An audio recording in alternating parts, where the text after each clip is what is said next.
Make sure you check out all the newest Ninja Turtle figures produced by NECA with the classic line of figures and the Turtle in Time arcade figures, available now at select retailers. And also don't forget to check out these amazing video game visual compendium books, which features amazing video game art from Nintendo, Sega, and more, which are brought to you by Bitmap Books. Hey gamers, welcome back, and as you can tell, we've had quite an amazing season already. Ernie Hudson, AVGN, how can you top that? So I'm looking at my video game wall here and I'm like, what do I review next? I'm stumped. Hey, Irate Gamer.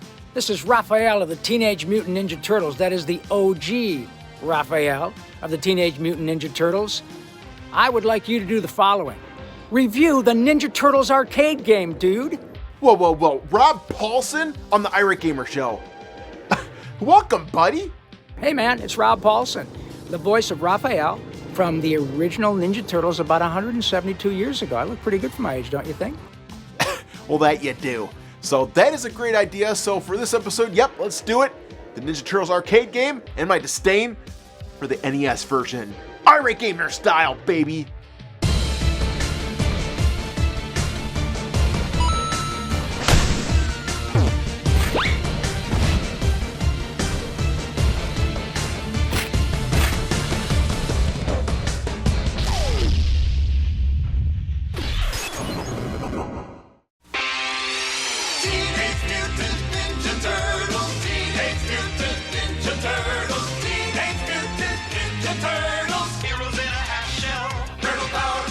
The Teenage Mutant Ninja Turtles defined a generation when the cartoon began airing in 1987.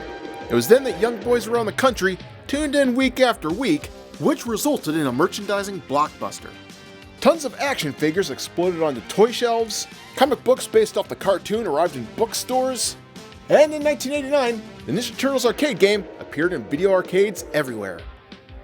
Now I remember when they first put this game in my local arcade, I was ecstatic because there was no warning it was coming. It just appeared there one day, right in the front, of course, to entice kids to come inside. And there was about 20 kids surrounding the thing, so I had to wait a good amount of time to get my hands on it, but once I did, instant classic. Hang on, April. And it was the perfect embodiment of the cartoon that we all knew and loved. It was full of bright colors, fun gameplay, and the characters looked just like they did from the show. Bebop, Rocksteady, Krang, Mousers, Baxter Stockman, the Technodrome robots. Those Technodrome robots gave me so much trouble. I hate those things.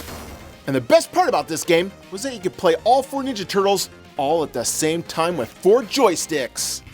And being a kid that loved Ninja Turtles, this was a selling point that sold us all. And believe me, back then, it was hard enough trying to find games that were 2-player. Now you got a 4-player game? Ha! Knock me over with a Kid Icarus feather. I can't even begin to tell you how cool it was playing alongside 3 strangers or 3 friends to help you kick some shredder ass. And of course, all this was just totally tubular. Dumping all my allowance into this machine week after week was well worth it, since this game had it all. A flashy intro, stomping down the Foot Clan, and if you died, boy, you could just abandon that turtle and jump on another turtle's controllers and play a different character in the game. And of course, back then, everybody wanted to play fan favorite Michelangelo, so if you wanted to play him, good luck. Yep, the Ninja Turtles arcade game was phenomenal, and the only downside to this game was that it didn't feature the original voice actors from the cartoon. Shell shock. Now, it's a minor complaint, I know, but hey, that's why we've got Rob here. So hey Rob, how about giving us some trash-talking Raphael lines? Hold the phone, I think we're on the same side. Shredder? Wait a minute, you named yourself after a kitchen appliance? And I think this is my favorite one. Shredder, you tin-faced geek, get back here and taste cold turtle steel! Oh, that's so cool. Can we keep him here as a permanent fixture? Gotta love Rob. And of course, God forbid you run out of quarters before completely finishing the game, because this one always left you scrambling for one last one. I thought I had one more quarter. Where is it?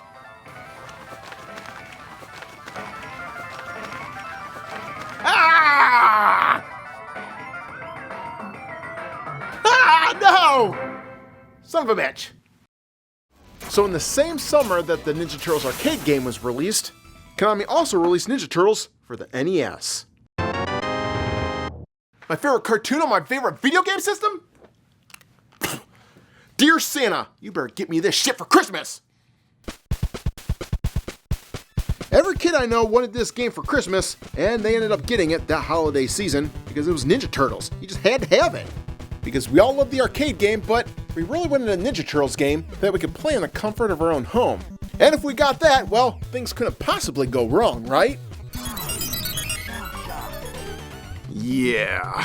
Well, you know what's funny is I know every gamer in existence has bitch-slapped this game across the universe. But back in 1989, that wasn't the case, and this is something I like to call the Phantom Menace effect. Now, back when Star Wars Phantom Menace first came out, no one said a bad word about this movie, even though it was absolutely terrible, because we had waited years for a new installment of Star Wars. You couldn't talk bad about Star Wars, you couldn't hate Star Wars. How could you say anything bad about Star Wars? If you didn't understand that movie, it's because the other two installments weren't out yet.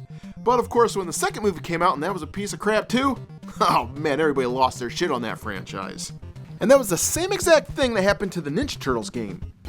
The only reason kids got it was because, well, Ninja Turtles was slapped all over the cover here.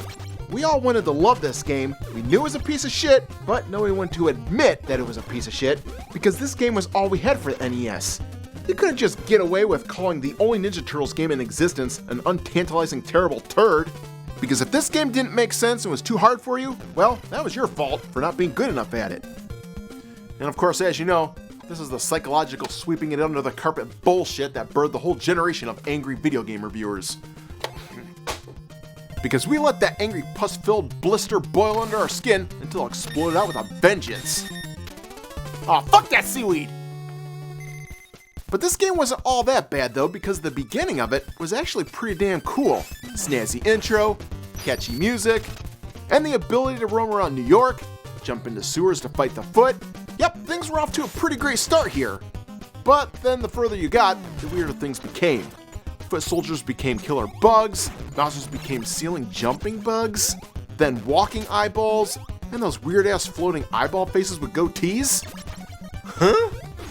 What the holy fuck did I just walk into? A Stephen King novel adaptation video game? Hell, why not have guys on fire and oh yeah, we got those too. Now there's no excuse for these lame ass enemies since the cartoon had like a bazillion episodes by 1989. You mean to tell me you couldn't at least pull out a respectable roster of bad guys from the show? Or how about pulling out bad guys from that crazy toy line with characters like Worm, or God forbid, Ace Duck? And the only reason he showed up in the toy line, because he was on a TV show that the Ninja Turtles were watching for like 1 second in one of the cartoon episodes. So let me get this straight, I can't get Ace Duck, but you can give us a dude from Chainsaw Massacre. Oh god damn it. And of course this pickled peppered pot of piss reaches its fever pitch at the end of level 1, yes I said level 1, with this underwater level. And yes, I know this thing is just iconically ripped apart today, but my god, this thing was a beast to get through back then.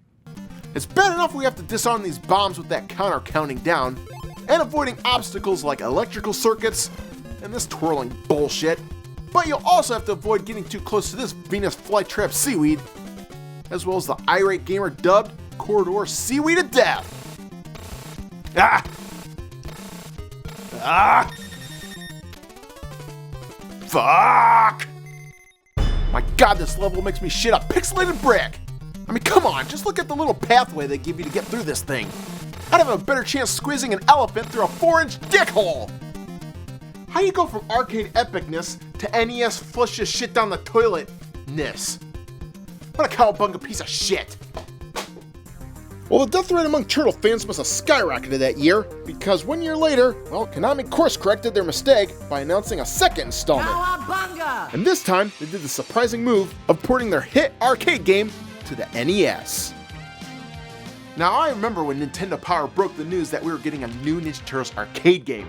It was like the shot heard around the world. And of course, they gave us a 3-page spread to preview this game. It looked phenomenal, look at that, the artwork. They gave us previews of some of the stages, and they gave us screen grabs enticing any kid that looked at them. Talk about a recipe for a win. No longer did I have to waste all my money at the arcade. I could buy other stupid shit like, these things right here. Grossville High? What the hell was I thinking? But this was an incredible day. The Ninja Turtles arcade coming to your NES? And as a kid, this news was pretty damn big, like the second coming of Jesus big. And the biggest selling point they pushed everywhere was that not only were you getting the arcade game, but you were getting 2 extra levels made specifically for the NES version. Whoa, whoa, whoa! 2 extra levels for the NES version? Ow! Shell shock. Oh yeah, boy! 2 extra levels! 2 extra levels! 2 extra levels! 2 extra levels! And did we mention 2 extra levels? Because this game has 2 extra levels! Haha, yeah! And of course, to me, that was the biggest selling point of this game. I have to see what these other 2 levels are, because I love the arcade game. Now give me those 2 extra levels. So time to pop this game in, see what the hell I'm missing out on. Oh yeah, there's the iconic intro. And what the hell is this? Looks like the arcade game, but this isn't the arcade game. Muddy colors, the ability to only play 2 players, and Donatello has a short attack range? This wasn't the arcade experience I was promised. Talk about your boner going limp in record time. Now I understand you can't fully replicate the arcade experience onto an NES cartridge because of console limitations at the time. But my god, the way they advertised this game made you think you're getting an exact replica of the arcade game. I mean, the game by itself really isn't a bad game. In fact, it's probably comparable to the Double Dragon series, where you just go around and brawl endlessly. But as a kid, I wanted that same exact experience at the arcade in the comfort of my own home. So of course when I played this game, well, I saw nothing more but a suck-ass poor man's version of that arcade game.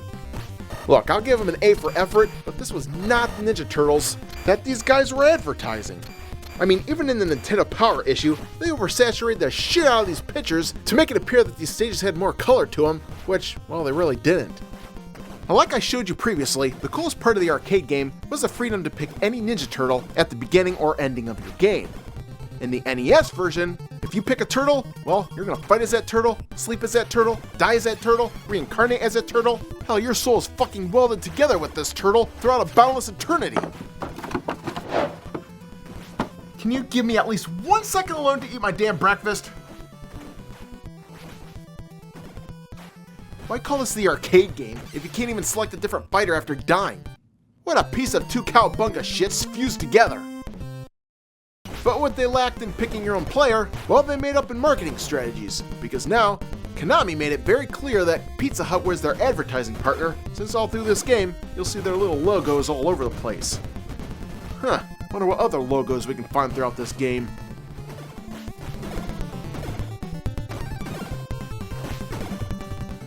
Now another downside in this game is if you play this with another player, you'll be able to get pretty far in this game. But if you take on the enemy all by yourself, well, I defy you to reach the ending because it's not happening. Since this game becomes increasingly harder the further you get, well, you just can't plop in a quarter after dying, and you'll be forced to watch this rainbow bright displayed game over ending slap it in your face over and over again. And of course, no amount of that Pizza Hut pizza will save your ass from this kill screen. Maybe if they incorporated the Pizza Hut Book It program instead, could have had a fighting chance. Despite the graphical limitations and the character select options, well, everything else is pretty much spot on. The first stage here is fire at the bottom of the screen, the levels are laid out exactly the same, even down to those damn wrecking balls flying out of the stairwell. Which I never really thought about it before, but how the hell are they storing so many of those wrecking balls at the top of the building? Are they dropping them like one at a time, and how are they stacking them? How's the building supporting this much weight? I need to know these answers, this is just driving me nuts. And as for the cutscenes, well, they're all here too, and they look pretty much identical to the arcade game. Even down to the turtles you picked at the time, being the only one on the screen. But again, this is another painful reminder that you'll never see all 4 turtles at once on this screen at one time. Yeah, thanks for rubbing that in, Konami. Now this game boasted 2 extra levels, right? Well, let's take a look at one of them. So in the arcade game, the game progresses like this. Fight off the human Baxter Stockman, then head to the parking lot. In the NES version, after beating Baxter Stockman, well, he's mysteriously transformed into his fly mutation in this bonus cutscene, which they never explain, and then we get whisked away to the New York Zoo during the dead of winter? Now this is a cool idea, but where the hell did all this snow come from? Unless I'm playing as a hidden character of Rip Van Turtle that fell asleep a couple months until Christmas, well, this level makes absolutely no sense. And as for new features of this level, I'll try this on for size. Falling snow boulders, foot soldier salt trucks, and snowmen with robots inside of them. Snowman robots? Did the game developers eat some pot brownie pizzas or something? Exactly how do these things fit into the zeitgeist of the arcade game here? Ugh. But the worst of all has to be the ending boss of this level. Now instead of giving us characters we already know from the show like Metalhead, Slash, or Leatherhead, hell I would have even taken Ace Duck at this point. But who the hell's this guy? Joe Camel Polar Bear guy? And once defeating him, well, you find out the reason it's snowing is because he had a weather modifying device.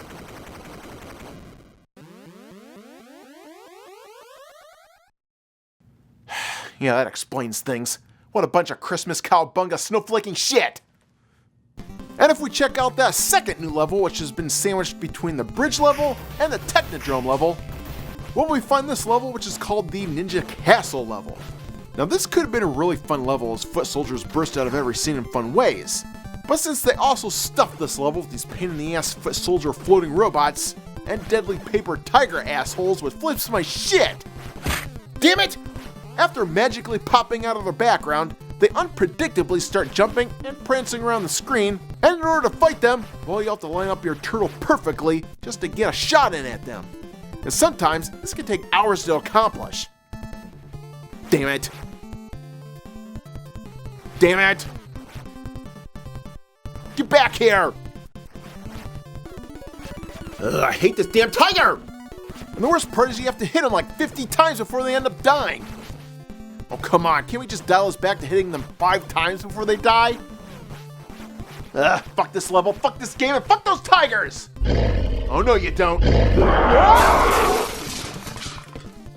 Well, at least the ending boss of this level is pretty cool. A dojo master whose head can come off and attack you. Like that won't give kids nightmares. Well, to sum up, I guess you can see that I just wasn't a big fan of the Ninja Turtles 2 arcade game.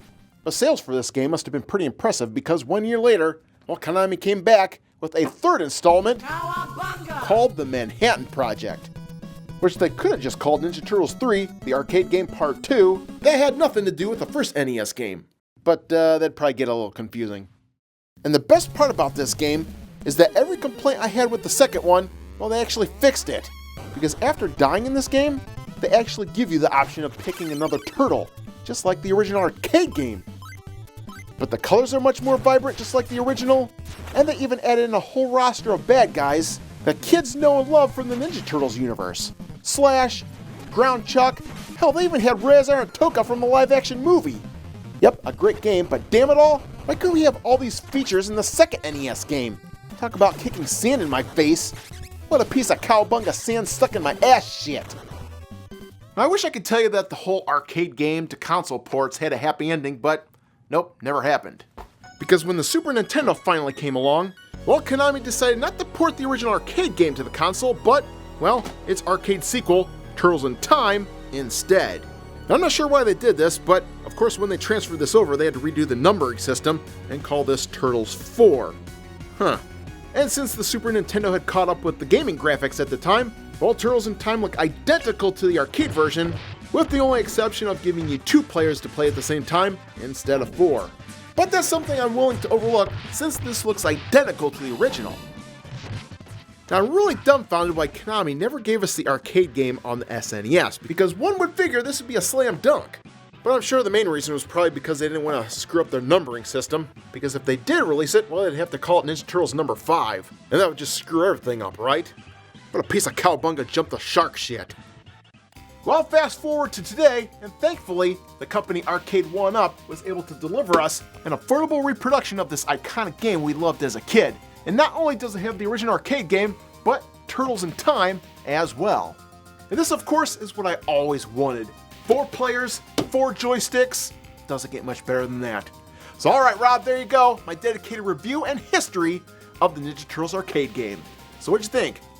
Listen, man, I am so very happy to be part of anything that blasts out more Ninja Turtle love. Look, I even got my red hat. My bandana's kind of in the laundry at the moment. But man, I totally, really appreciate you, Chris, for spreading the turtle love, the TMNT love, baby. Anyway, take care, you guys. Thanks again, Chris. Turtle power. Cowabunga!